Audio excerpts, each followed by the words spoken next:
just leave it and include it at the start of book 3 as a precursor to that book. I've never thought of my books in terms of novels and novellas before. I suppose that maybe other people who have read them might have done, but I don't know. I've always said book of monologues on the back. But this book is definitely going to be considerably shorter. It's only going to be between 25,000 and 30,000 words, which was the whole thinking behind me releasing it as a separate novella, because I feel as though if you have to wait for the third book, and if you've been waiting for the third book, and then you buy the third book, and then you find this story at the front of it, then I feel as though you might be a bit like, well, Charlie, get to the main story that you say this book's about. And maybe that should be a sign that maybe I shouldn't even do anything with the book that I'm currently writing. But I do want people to see this one, and I think it's a nice little tale to tell, and it's good for me to see how Doris navigates different situations than the ones that I have presented in the books already. It's also a good way for me myself to get back to know these characters, because it has been 2 years now since I wrote anything Doris related.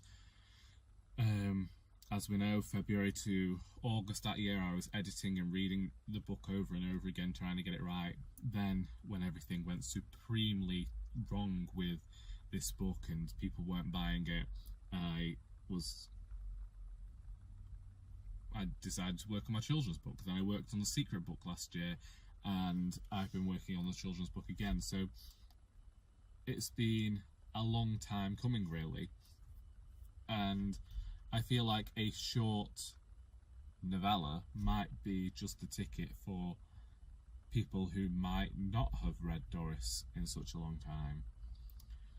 I have also been working on a separate story that I planned years ago, because it was National Novel Writing Month in 2014 maybe, and it was one of the last times that I ever did it, and I created this story then, and going back over it, I kept considering releasing it because I liked what I was talking about as probably the most serious I've ever been. And then I decided to throw the entire book out of the window and just keep one aspect of it. And I have been planning this book for years. It's been percolating in my head definitely for 4 years now. I keep thinking every time I finish a Doris book, is this time? And it wasn't the time after the first Doris book.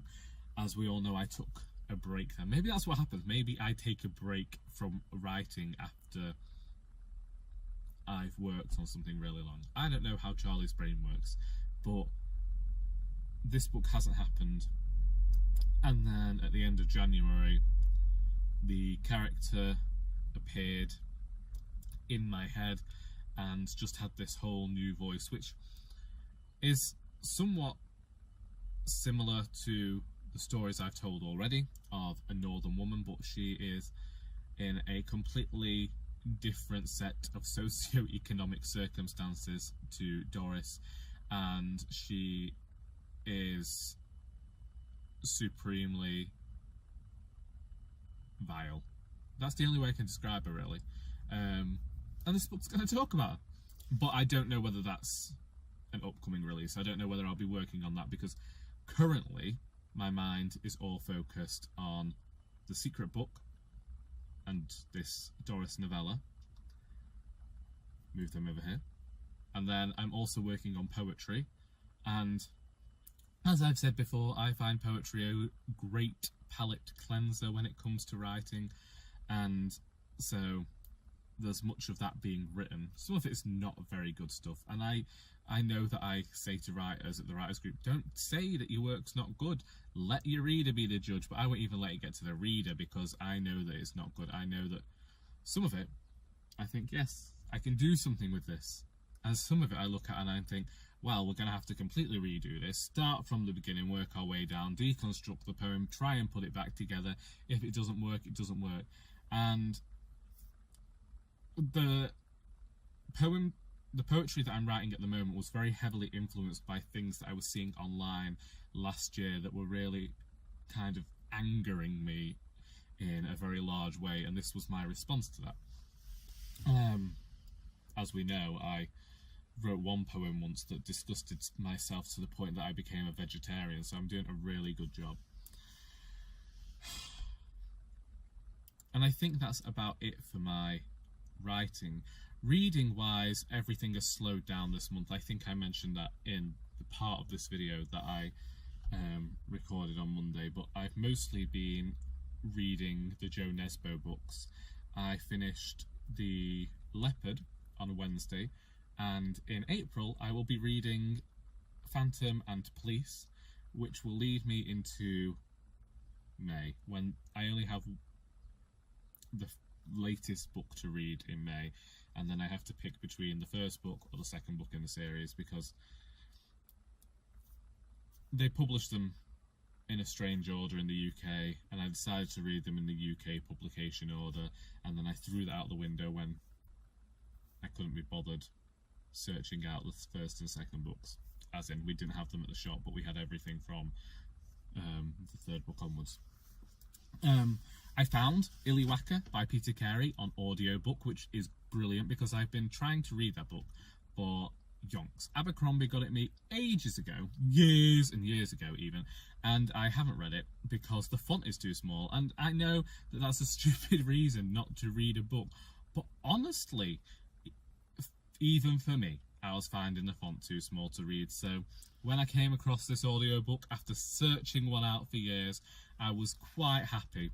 I was going to try and finish it all this week, but I decided let's just try and finish it by the 31st. We've got a lot on at the moment, you know, life happens, dog walking, all that fun stuff.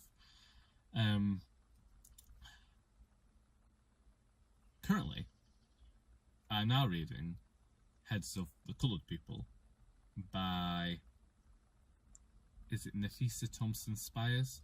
I can't remember. Anyway, given the fact that I am currently at 12 minutes and 33 seconds, and the fact that I think I've got about 4 minutes of footage on Monday's video, I might leave that there. Should I say what I've been up to in the last week? There really isn't much that I've been up to in the last week. I finally watched Guardians of the Galaxy 2. I was quite happy with that. I thought it was a great sequel. I thought it did things well. There were some issues in it for me. I felt like there was a bit of a soggy bottom, not soggy bottom. There was a bit of a dip in the middle there.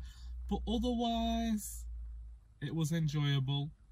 I don't think anybody's going into these films expecting anything fantastic, but it fed that nostalgia of the child, Charlie, who keeps forgetting that the 90s, at least my part of the 90s, you know, the bit where I was born, is fast approaching.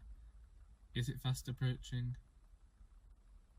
It is fast approaching. It's 3 years away. 3 years until Charlie hits 30. And then the world will just implode. I hope you've all been waiting for that news, because you got it. Anyway, I could have been getting watched through several windows now. So I think I'm going to leave it there. What have you been up to this week? What are you reading? What are you writing? Are you doing any mathematics, just so I can say the word arithmetic? Anything good on the tally at the moment? Anything you've been watching on Netflix? What music are you listening to? Just let me know in the comments. Let's have some sort of conversation, because I really don't have that many conversations anymore in life. Alright then, I'm a disappear. If you want to talk about anything I talked about here, indeed if you want to give your opinion on whether I should release Doris as a separate novella, then please feel free to do so in the comments. I hope you enjoyed this video, and until next time, that is all.